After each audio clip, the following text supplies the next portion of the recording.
আচ্ছা, সবাই ট্রান্সপোর্ট লেয়ারের স্লাইডটা দেখতে পাচ্ছ?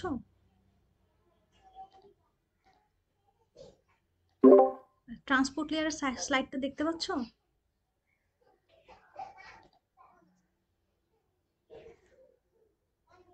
হ্যালো?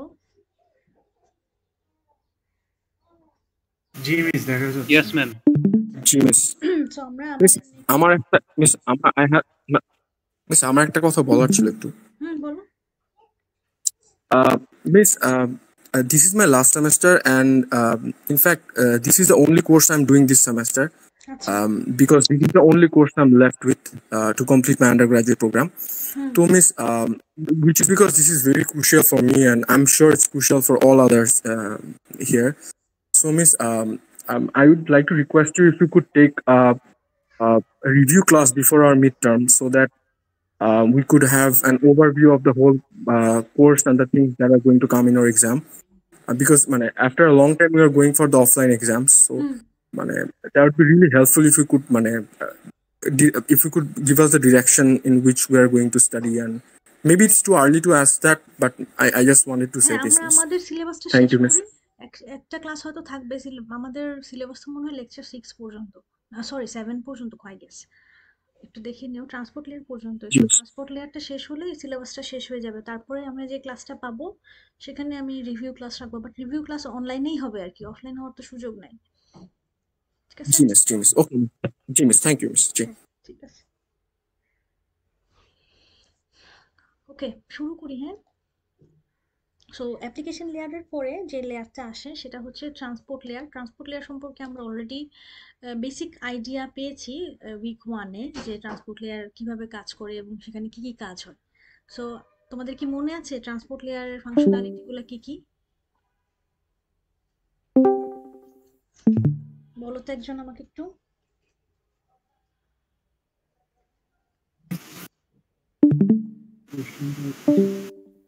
মানে ভুল হইলেও সমস্যা নাই, বলো যেটা মনে আছে।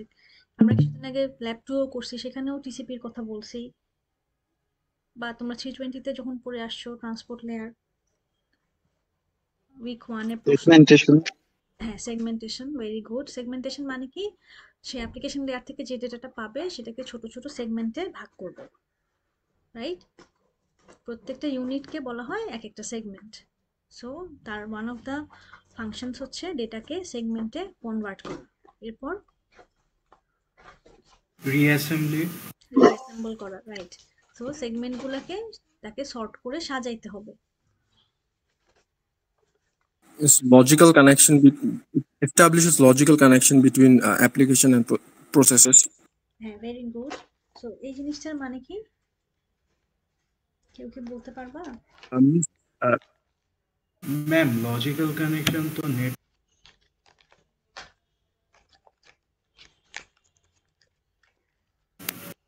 Ma'am, IP address না, portion. সো এখানে লজিক্যাল কানেকশন বলতে আইপি অ্যাড্রেসিং এর লজিক্যাল কানেকশন বুঝাচ্ছে না। এখানে হচ্ছে আমরা পড়ে আসছিলাম, খুব সম্ভবত শব্দটা ভুলে গেছো, প্রসেস টু প্রসেস ডেলিভারি। হ্যাঁ, সো এখানে লজিক্যাল কানেকশন না বলে আমরা বলবো প্রসেস টু প্রসেস কমিউনিকেশন হচ্ছে। প্রসেস টু প্রসেস কি, যে ক্লায়েন্ট সাইডে যে অ্যাপ্লিকেশনগুলো চলতেছে, স্পেসিফিক প্রত্যেকটা অ্যাপ্লিকেশন এক একটা ভিন্ন ভিন্ন প্রসেস নিয়ে কাজ করে। সো এরকম হতে পারে যে একটা ক্লায়েন্টে ধরো 3টা ট্যাব খুলে আছে এইচটিটিপির ব্রাউজারে। তো 3টা ট্যাব 3টা ভিন্ন ভিন্ন কিন্তু কাজ, রাইট? কোনোটা হয়তো 12টা 1-এ আমি ওপেন করছি, কোনোটা হয়তো 12টা 5-এ আমি ওপেন করছি, কোনোটা হয়তো 12টা 6-এ আমি ওপেন করছি। সবগুলাই এইচটিটিপির হয়তো এক একটা পেজ, বাট প্রত্যেকটা এক একটা ভিন্ন কাজের জন্য আমি খুলছি ভিন্ন টাইমে। সো প্রত্যেকটা একটা ইউনিক প্রসেস আইডি পাবে। সো ট্রান্সপ্লেয়ারের কাজ কি, এই ব্রাউজারের 3টা ট্যাবের জন্য 3টা আলাদা আলাদা প্রসেস তৈরি করা, এবং ক্লায়েন্ট সাইডের প্রসেসের সাথে যেই সার্ভার থেকে সে কমিউনিকেট করে ডেটাটা আনবে তার সাথে কমিউনিকেশন এস্টাবলিশ করা হচ্ছে ট্রান্সপোর্ট লেয়ারের কাজ। ঠিক আছে? ম্যাম, ওইটাই তো পোর্ট অ্যাড্রেসের মাধ্যমে হতো। হ্যাঁ, ওইটাই পোর্ট অ্যাড্রেসের মাধ্যমে হয়। যখন process to process delivery ensure করতে হয় তখন আমাকে ইউনিকনেস ডিফাইন করতে হয়, যে আমি যে একটা প্রসেস থেকে আরেকটা প্রসেসকে আলাদা করব, কোন ভ্যালুর উপর বেস করে আলাদা করব। পোর্ট নাম্বারের উপরে। কোন পোর্ট নাম্বারের উপরে? সোর্স পোর্ট নাম্বারের উপরে। ঠিক আছে? জি মিস। আচ্ছা, এরপরে আছে কি ফ্লো কন্ট্রোল। ফ্লো কন্ট্রোল মানে কি, ডেটাটা কি পরিমাণে বা কত সংখ্যায় সে ফ্লো করবে, মানে আমি একটা সিঙ্গেল টাইমে আমি 4টা সেগমেন্ট পাঠাইতে পারবো, নাকি 10টা সেগমেন্ট পাঠাইতে পারবো, নাকি 2টা সেগমেন্ট পাঠাইতে পারবো। এই জিনিসটা কন্ট্রোল করবে হচ্ছে ট্রান্সপোর্ট লেয়ার। কিসের উপর ডিপেন্ড করে? রিসিভারের বাফার সাইজের উপর ডিপেন্ড করে। মনে আছে? আচ্ছা, আমরা আগাই, তাহলে হয়তো মনে পড়বে। সো আমরা এই চ্যাপ্টারে ট্রান্সপোর্ট লেয়ারের বেসিক কিছু আলোচনা করব, অ্যান্ড ফ্রম নাও অন আমরা ট্রান্সপোর্ট লেয়ারের যে টিসিপি এবং ইউটিপি আছে এগুলার আরও detail explanation week by week যাব। সো মিডে আমাদের ট্রান্সপোর্ট লেয়ার পর্যন্ত কাভার করা হবে, এবং আপ টু ট্রান্সপোর্ট লেয়ারই হচ্ছে আমাদের মিড সিলেবাস। সো ট্রান্সপোর্ট লেয়ারে দুইটা বেসিক প্রোটোকল আছে, একটা হচ্ছে ইউডিপি আর একটা হচ্ছে টিসিপি। আমরা এই দুটো সম্পর্কে হয়তো শব্দটা জানি, কিন্তু হয়তো আমরা এটার পার্থক্য অনেকেই জানি না। সো টিসিপি হচ্ছে ট্রান্সমিশন কন্ট্রোল প্রোটোকল এবং ইউডিপি হচ্ছে user datagram protocol. So transport layer data পাঠানোর সময় কোন প্রোটোকলটা চুজ করবে এটা ডিপেন্ড করবে যে সে কি টাইপের অ্যাপ্লিকেশন দেখতে চাচ্ছে বা ইউজ করতে চাচ্ছে তার উপরে। রিলায়েবল ট্রান্সমিশন বা রিলায়েবল ডেটা ট্রান্সমিশনের জন্য সে টিসিপি ইউজ করবে, আর আনরিলায়েবল ট্রান্সমিশনের জন্য সে ইউডিপি চুজ করবে। এখন তোমাদের মনে কোয়েশ্চেন আসতে পারে, আমি আনরিলায়েবল ট্রান্সমিশন কেন চুজ করব যখন আমার রিলায়েবলের অপশন আছে? We may choose unreliable protocol because reliability থেকে আমার অনেক সময় বেশি ইম্পর্ট্যান্ট হয়ে যায় ফাস্ট ডেলিভারি। সো আমি অনেক সময় এমন অনেক অ্যাপ্লিকেশন থাকে যেখানে হয়তো আমি 100% এরর ফ্রি চাই না, কিন্তু আমি খুব ফাস্ট চাই, সেক্ষেত্রে আমি ইউডিপি প্রোটোকল চুজ করব। বোঝা গেছে কি বলছি? জি মিস। জি মিস। মিস একটা কোয়েশ্চেন ছিল। জি বলো। Miss, as you know, transport layer reliable data transfer এর জন্য responsible. Hmm. So, Miss, how does it ensure reliable data transfer? And মানে, is it somewhere related to multiplexing and demultiplexing? এটা না, একটু explain করুন. Multiplexing ডিমাল্টিপ্লেক্সিং সবখানেই হয়। Multiplexing multiplexing হচ্ছে কি, আমার মাল্টিপল অ্যাপ্লিকেশনের ডেটা সে একটা মাল্টিপ্লেক্সারের ভিতরে ঢুকে, এবং আমি প্রত্যেকটা ডিফারেন্ট অ্যাপ্লিকেশনের ডেটাকে মাল্টিপ্লেক্সিং করে, মানে প্রত্যেকটা অ্যাপ্লিকেশনের সেগমেন্টকে আমি নেই এবং মাল্টিপ্লেক্সিং করে আমি পাঠাই। সো মাল্টিপ্লেক্সিং আমার ইউডিপির ক্ষেত্রেও হচ্ছে, কারণ টিটিসিপির ক্ষেত্রেও হচ্ছে, কারণ মাল্টিপ্লেক্সিং ছাড়া আমি যদি মাল্টিপ্লেক্সিং টেকনিক ইউজ না করতাম তাহলে আমার কি হতো, আমি অ্যাট এ টাইম আমার ব্রাউজারে 10টা ট্যাব, তারপরে আমার ইমেইল সফটওয়্যার বা অন্যান্য অ্যাপ্লিকেশন আমার কম্পিউটারে রান করতে পারতাম না। Multiple application at a time concurrently কম্পিউটারে রান করতে হলেই আমার মাল্টিপ্লেক্সার এবং ডিমাল্টিপ্লেক্সারের কাজ করতেই হবে। হ্যাঁ, এটার সাথে জি রিলায়েবিলিটির মিস, কোনো সম্পর্ক নাই। রিলায়েবিলিটির সম্পর্ক হচ্ছে আচ্ছা। সেটার সাথে যে তুমি যখন কোনো একটা সেগমেন্ট পাঠাবা, ওই সেগমেন্টটা ডেস্টিনেশনে পৌঁছাইলো কিনা সেটা এনশিওর করার জন্য যে ইনফরমেশনগুলা ডেটার সাথে অ্যাড করা হয় সেগুলা হচ্ছে তার রিলায়েবিলিটি এনশিওর করে, যেমন সিকোয়েন্স নাম্বার, অ্যাকনলেজমেন্ট নাম্বার, এইসব। বুঝতে পারছো কি বলছি? বুঝছো?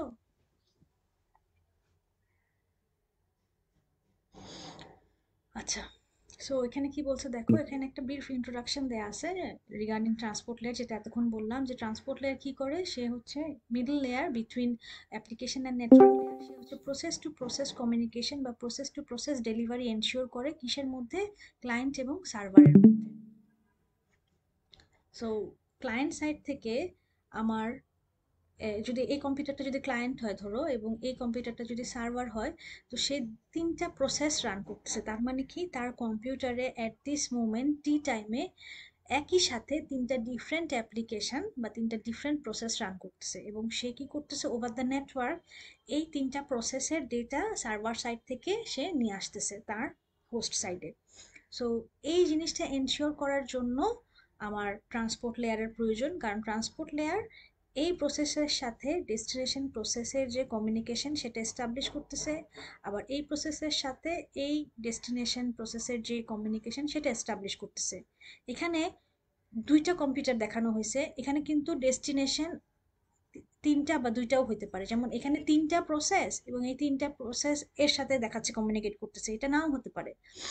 যেমন এ হচ্ছে যেহেতু তিনটা ওয়েবসাইট খুলে রাখছে, তো একটা ওয়েবসাইট ধরো গুগলের, আরেকটা ওয়েবসাইট ধরো ব্র্যাক ইউনিভার্সিটির, আরেকটা ওয়েবসাইট ধরো ইয়াহু। তার মানে এই প্রসেসের সাথে তিনটা কিন্তু ভিন্ন সার্ভারের কমিউনিকেশন এস্টাবলিশ হচ্ছে, রাইট? সো ডেস্টিনেশন যে সবসময় একটা সিঙ্গেল সার্ভার হবে বা একটা সিঙ্গেল হোস্ট হবে সেটা কিন্তু না। আমার ততগুলা প্রসেসের ফিজিক্যাল লোকেশন যদি আলাদা আলাদা সার্ভার হয়, তাহলে প্রত্যেকটা সার্ভারের সাথে তাকে আলাদা আলাদা কমিউনিকেশন এস্টাবলিশ করতে হবে। ক্লিয়ার কি বলছি? জি ম্যাম। কি বলছি? আচ্ছা, সো Yes. ট্রান্সপোর্ট লেয়ারের জি ফাংশনগুলো কি? সেগমেন্টেশন, রিঅ্যাসেম্বল, যেটা আমরা জানি যে ছোট ছোট চাঙ্কে ভাগ করা এবং প্রত্যেকটা চাঙ্কে একটা করে নাম্বার দেওয়া, 1 2 3 4 করা। কারণ ডেস্টিনেশন সাইডে সে যখন রিসিভ হবে সে যেন সর্টেডলি রিসিভ হতে পারে, সেই জন্য তাকে রিঅ্যাসেম্বল করার জন্য আমার সিরিয়াল নাম্বারটা থাকতে হবে। আদারওয়াইজ আমি শুধুমাত্র সেগমেন্ট করলাম, কিন্তু আমি প্রত্যেকটা সেগমেন্ট, এটা কত নাম্বার সেগমেন্ট সেটা যদি আমি সেগমেন্টের গায়ে না লিখি, তাহলে কোনটা 1 নাম্বার পজিশনে বসাবো, কোনটা 2 নাম্বার পজিশনে বসাবো, কোনটা 3 নাম্বার পজিশনে বসাবো, তারপর কিভাবে জোড়া লাগাবো সবগুলাকে, তাহলে এটা তো আমি পারবো না। দ্যাটস ওয়াই আমার সেগমেন্টেশন করার সাথে সাথে আমাকে কি করতে হবে, সেগুলাকে সিকোয়েন্সিংও করতে হবে। তাই সিকোয়েন্স নাম্বারটা অ্যাড করতে হবে। আচ্ছা, পোর্ট নাম্বার কেন অ্যাড করতে হবে?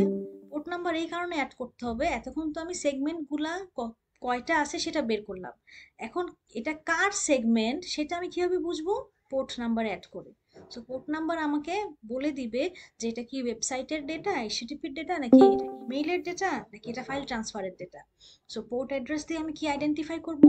একটা সেগমেন্ট, এটা কোন অ্যাপ্লিকেশনের সেগমেন্ট সেটা আইডেন্টিফাই করব। বোঝা গেছে? ম্যাম একটা অ্যাপ্লিকেশনে কি সেম হইতে পারে না, প্রসেসর সেম পোর্ট কি হইতে পারে? আহ, মানে তুমি কি জানতে চাচ্ছ? আমি তোমার কোশ্চেনটা একটু ভালো করে বুঝি নাই, একটু বুঝায় বলবা মিস আমাকে। একটা প্রসেসর কি দুইটা একই সেম পোর্ট হইতে পারে কিনা? অফ কোর্স, আমি ধরো দুইটা ওয়েব ওয়েবসাইট, মানে সরি, ক্রোম খুলে রাখছি ব্রাউজার, আমি দুইটা ট্যাব ওপেন করলাম, ঠিক আছে? তাহলে আমার আমার হোস্ট থেকে আমার আমার যে ধরো এটা ব্রাউজার, আমি দুইটা ট্যাব খুলছি, একটা হচ্ছে google.com, আর একটা ধরো এখানে brecu.ac.bd, আবার আরেকটা ধরো google.com। তো এখানে ডেস্টিনেশন সার্ভার কে কে? google.com আর একটা হচ্ছে ব্র্যাকিউ ওয়েব সার্ভার। সো এখন আমার পিসি থেকে গুগল সার্ভারে কয়টা রিকোয়েস্ট যাবে? দুইটা নাকি? জি ম্যাম। বুঝছো? আর ব্র্যাকিউ সার্ভারে একটা রিকোয়েস্ট যাবে। এখন আমি এই Yes, তিনটা ma'am. জিনিস যে তিনটা আলাদা, এটা কিভাবে আইডেন্টিফাই করবো? পোর্ট নাম্বার দিয়ে। কিভাবে পোর্ট নাম্বারটা দিব এটা একটু পরেই পড়াইতাম, তারপর একজন জিজ্ঞেস করছে আমি দেখাই দিচ্ছি। সো আমি কি রিকোয়েস্ট করতেছি? ওয়েব রিকোয়েস্ট করতেছি, তাই না? সো জি যে ম্যাম। কোনো ওয়েব রিকোয়েস্টের জন্য ডেস্টিনেশন পোর্ট হবে 80। দেখো এই তিনটার জন্যই পোর্ট নাম্বার কত? 80। কিন্তু ডিফারেন্সিয়েট করব কিভাবে? সোর্স পোর্ট দিয়ে। সো এই প্রথমটার জন্য সোর্স পোর্ট নাম্বার ধরো ৪৯,১৫২, এর জন্য ৪৯,১৫৩, আর এর জন্য ৪৯,১৫৪। সো ডেস্টিনেশন পোর্ট নাম্বার যখনই তুমি ওয়েব অ্যাক্সেস করবা ইজ অলওয়েজ 80, সেটা যেই সার্ভারই হোক আর যেই জায়গাতেই হোক, সবসময় যে কোনো এইচটিটিপি রিকোয়েস্টের জন্য ডেস্টিনেশন পোর্ট নাম্বার 80। তাহলে আমি কি নাম্বার দিয়ে ডিফারেন্সিয়েট করব? সোর্স পোর্ট সোর্স নাম্বার দিয়ে। সোর্স পোর্ট নাম্বারটা কে দিবে? আমার কম্পিউটারের যে অপারেটিং সিস্টেম আছে এবং আমার কম্পিউটারের ভিতরে যে TCP IP protocol stack install করা আছে, সেখানে যে ট্রান্সপোর্ট লেয়ার কাজ করতেছে সে এবং অপারেটিং সিস্টেম একসাথে কাজ করবে এবং তারা আমাদেরকে একটা রেঞ্জের ভিতরে নাম্বার দিবে, একটা ডাইনামিক রেঞ্জ আছে, সেই রেঞ্জের থেকে একটা করে ভ্যালু দিবে, যেটা আমি সোর্স পোর্ট নাম্বারে বসাবো প্যাকেট জেনারেট করার সময়। বোঝা গেছে? বুঝতে পারছি। ওকে, সো যে কথাটা বললাম সেটা এখানে দেয়া আছে যে identification using port number. So port number হচ্ছে 16 বিটের একটা অ্যাড্রেস, এবং ডেস্টিনেশন পোর্ট নাম্বারগুলা হচ্ছে তোমার ফিক্সড। যেমন আমি যদি ওয়েব রিকোয়েস্ট করি দেন 80, আমি যদি মেইল করি সবসময়, আমি যদি ইমেল করি তাহলে আমার যখন ইমেইলের ডেটাটা বা ইমেইলের সেগমেন্টটা আমি তৈরি করব তখন এটা হবে ইমেইলের ডেটা, আর তার গায়ে যখন সোর্স পোর্ট এবং ডেস্টিনেশন পোর্ট নাম্বার লেখা হবে, destination port is always for sending email 25, source port কত হবে ওই যে ডাইনামিক রেঞ্জ থেকে একটা ভ্যালু হবে। ধরো আমি যদি টেলনেট করি তাহলে হচ্ছে 23, আমি যদি ডিএনএস করি ডিএনএস এর জন্য হচ্ছে 23, আমি ফাইল ট্রান্সফার করলে 21, 20 এক্সেট্রা, এরকম অনেক আছে। ঠিক আছে, কি বলছে বুঝছো?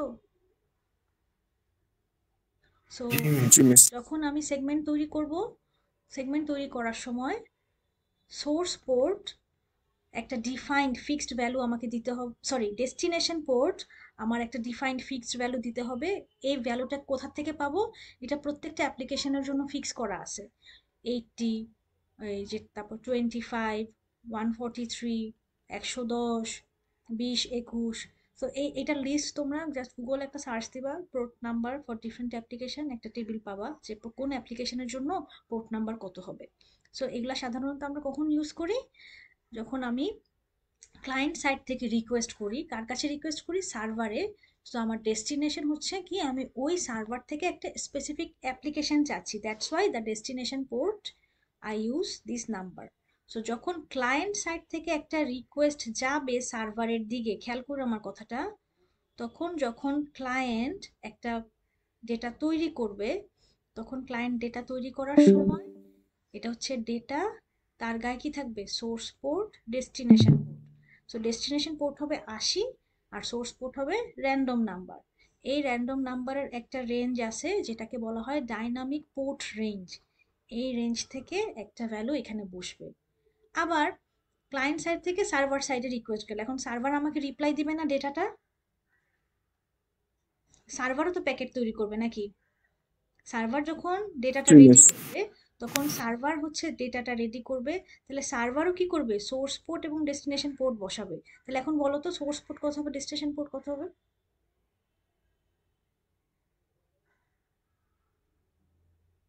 ম্যাম সোর্স পোর্টটা হবে 80। 80, হ্যাঁ, কারণ সার্ভার এখন ডেটাটা পাঠাবে, কাকে পাঠাবে? আমাকে। তো সোর্সকে সার্ভার, সার্ভারের জন্য পোর্ট নাম্বার কি অলওয়েজ এইচটিটিপির জন্য 80, আর ডেস্টিনেশন কে? ডেস্টিনেশন হচ্ছে আমি, আমার প্রসেস আইডিটা কত? আমার অপারেটিং সিস্টেম ইসি 49 49,152। বোঝা গেছে? সো যখনই আমি প্যাকেট তৈরি করব, weather it is from client side or server side, আমাকে অলওয়েজ পোর্ট নাম্বার অ্যাসাইন করতে হবে। এখন সোর্স পোর্ট কে হবে আর ডেস্টিনেশন পোর্ট কে হবে, এটা ডিপেন্ড করতেছে কে সোর্স আর কে ডেস্টিনেশন। সোজা কথা, আমি যখন কোনো সার্ভারকে রিকোয়েস্ট করব কোনো অ্যাপ্লিকেশনের জন্য, এখন যদি আমি ওয়েব অ্যাপ্লিকেশনের জন্য করি তাহলে হচ্ছে 80, আমি যদি ইমেল পাঠাইতে চাই আমার পিসি থেকে আমার গুগল সার্ভারে, তখন ডেস্টিনেশন পোর্ট হবে কত? ইমেল সেন্ড করার জন্য এসএমটিপি, এসএমটিপির পোর্ট নাম্বার হচ্ছে 25। বোঝা গেছে? Yes, well. আচ্ছা, সো এই যে পোর্ট নাম্বারের কথা বলতেছি, এই যে পোর্ট নাম্বারের তিনটা রেঞ্জ আছে, একটা হচ্ছে ওয়েল নন পোর্ট, একটা হচ্ছে রেজিস্টার্ড পোর্ট, আর একটা হচ্ছে dynamic port. Well known port কোনগুলা? ওয়েল নন পোর্টের ভ্যালু শুরু হয় 0 থেকে 1023 পর্যন্ত, টোটাল 1024টা ভ্যালু। এটা আইক্যান দিয়ে কন্ট্রোল করা হয়, এবং এই পোর্ট নাম্বারগুলো ওয়েল নন যে অ্যাপ্লিকেশনগুলো আছে তার জন্য ফিক্সড করা আছে। যেমন এইচটিটিপির জন্য 80 ফিক্স করা, পৃথিবীর যে কোনো জায়গা থেকে তুমি ওয়েব অ্যাপ্লিকেশন করতে চাও, ওয়েবসাইট দেখতে চাও, এইচটিটিপি দেখতে চাও, তোমাকে সবসময় পোর্ট নাম্বার 80 ইউজ করতে হবে।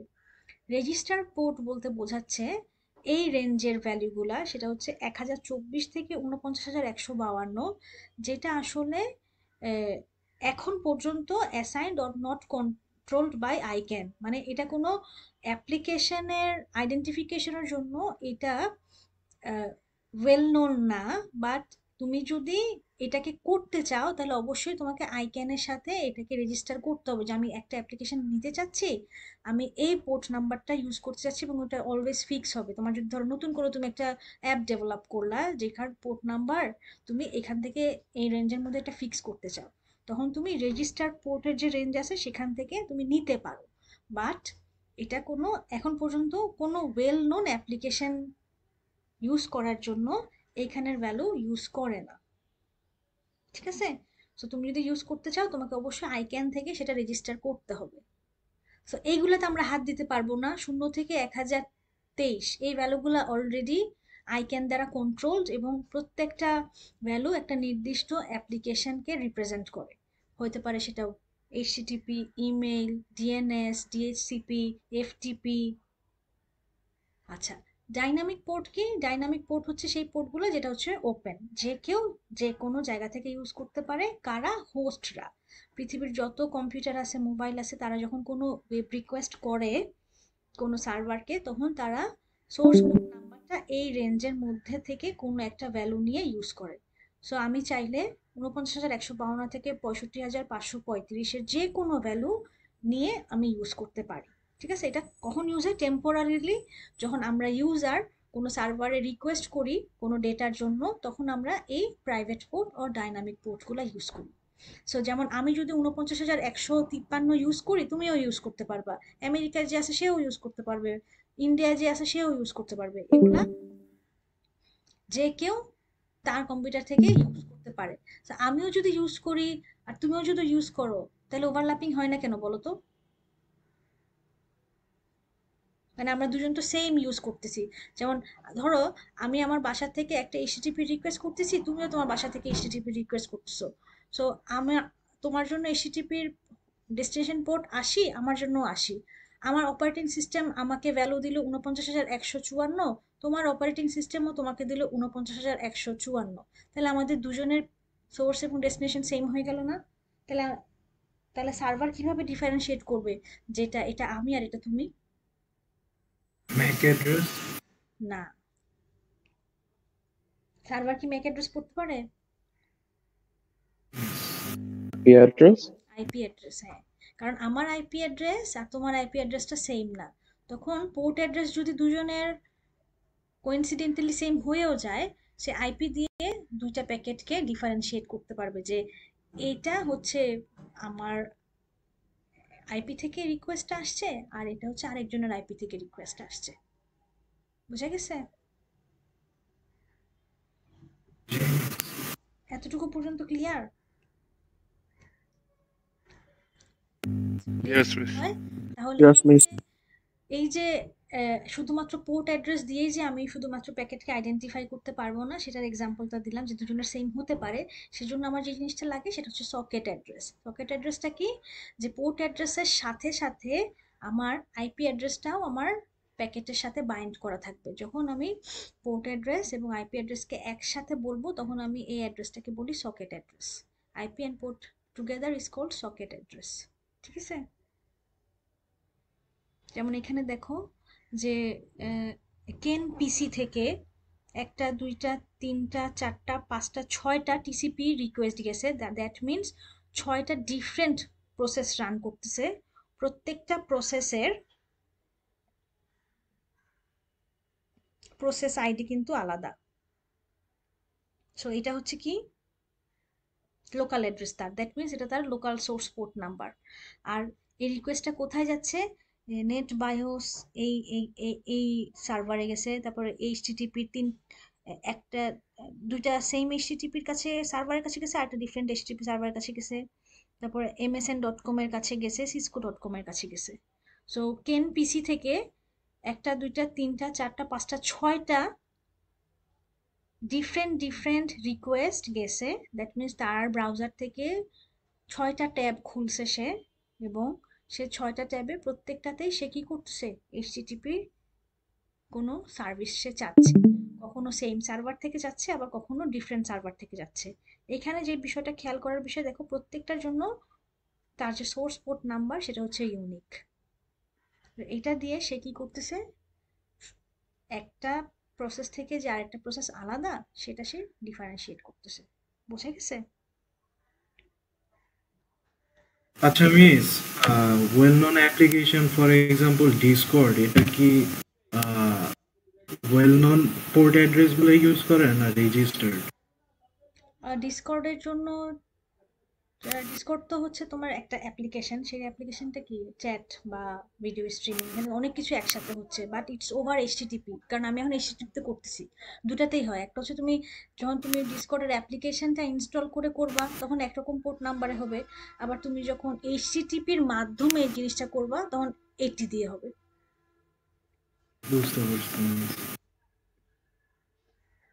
বোঝা গেছে? সো এনক্যাপসুলেশন এবং ডিক্যাপসুলেশন মানে কি, এটা তো আমরা জানি যে একটা প্যাকেট আমরা যখন রেডি করি, দ্যাট মিনস আমার যখন ডেটাটা থাকে, ডেটাটার সাথে আমি যখন হেডারটাকে বাইন্ড করি, এই প্রসেসটাকে বলা হয় এনক্যাপসুলেশন। তো এই ক্ষেত্রে আমার কি ট্রান্সপোর্ট লেয়ারের ডেটা সাথে আমার ট্রান্সপোর্ট লেয়ারের হেডারটা অ্যাড হচ্ছে। তো যখন ট্রান্সপোর্ট লেয়ারের ডেটার সাথে ট্রান্সপোর্ট লেয়ারের হেডারটা অ্যাড হয় তখন আমি বলি যে এটা হচ্ছে এই লেয়ারের এনক্যাপসুলেশন হচ্ছে। সো তখন কি হবে, যখন হেডার অ্যাড হবে সেটা হচ্ছে এনক্যাপসুলেশন, আবার রিসিভিং এন্ডে সে যখন ডেটাটা আপার লেয়ারে দিবে তখন সে কি করবে, ডিক্যাপসুলেশন করবে। দ্যাট মিনস সে হেডারটাকে বাদ দিয়ে শুধুমাত্র ডেটাটা আপার লেয়ারে দিবে, তাই না? সো অ্যাপ্লিকেশন লেয়ার থেকে ট্রান্সপোর্ট লেয়ারে ডেটা যাওয়ার সময় হবে encapsulation. On the other hand যখন রিসিভার সাইডে উপরে উঠবে, ফিজিক্যাল থেকে ডেটা লিঙ্ক, ডেটা লিঙ্ক থেকে নেটওয়ার্ক, নেটওয়ার্ক থেকে ট্রান্সপোর্ট, ট্রান্সপোর্ট থেকে অ্যাপ্লিকেশন, যখন ট্রান্সপোর্ট থেকে অ্যাপ্লিকেশন লেয়ারে যাবে তখন আবার কি হবে, ট্রান্সপোর্ট লেয়ারের হেডারটা রিমুভ করে ডেটাটা শুধুমাত্র উপরের লেয়ারে ফরওয়ার্ড করবে, তো তখন হচ্ছে ডিক্যাপসুলেশন। বুঝছো? মিস, ট্রান্সপোর্ট লেয়ারের হেডারে তো পোর্ট অ্যাড্রেসটাই অ্যাড। না, আরো অনেক কিছু আছে, এটা দেখবো একটু পরে। শুধুমাত্র পোর্ট অ্যাড্রেস না, আরো এই যে সিকোয়েন্স নাম্বার অ্যাড করতে হবে না, আচ্ছা আচ্ছা। আরো অনেক কিছু অ্যাড করে, আমরা দেখবো একটু পরে। আচ্ছা খেয়াল করো, এই যে যেটা একটু আগে বললাম সেগমেন্টেশন, যে সেগমেন্টেশনের জন্য আমার যে ডেটাগুলো আছে, সো এখানে দেখাইছে যে একটা বড় ডেটা আছে যেটা ব্লু কালারের, এটা উপরের লেয়ার থেকে আসে, অ্যাপ্লিকেশন লেয়ার থেকে একটা ডেটা আসতেছে, আর H5 হচ্ছে অ্যাপ্লিকেশন লেয়ারের হেডার, আর নীল রঙের যে বড় ডেটাটা সেটা হচ্ছে অ্যাপ্লিকেশন লেয়ারের ডেটা। সো এখন এই ডেটাটা যখন ট্রান্সপোর্ট লেয়ারে নিয়ে যাব আমি, তখন হতে পারে ট্রান্সপোর্ট লেয়ার এই বড় ডেটাকে একসাথে প্রসেস করতে পারতেছে না, তখন সে কি করতে হবে, ছোট সেগমেন্ট করতে হবে। সো প্রত্যেকটা সেগমেন্ট হচ্ছে এই যে এটা D1, D2, D3, তার মানে একটা বড় ডেটাকে সে 3টা সেগমেন্টে ভাগ করছে এবং তাকে নাম্বার দিছে, সিকোয়েন্সের নাম্বারগুলো দিছে 1, 2, 3, এবং খেয়াল করো প্রত্যেকটা সেগমেন্টের সাথেই কিন্তু সেপারেটলি হেডারটা অ্যাড হয়েছে, তাই না? এবং এখানে যে হেডারটা অ্যাড হয়েছে H4, দ্যাট মিনস প্রত্যেকটা ডেটার সাথে ট্রান্সপোর্ট লেয়ারের হেডারটা অ্যাড হচ্ছে। বুঝছো?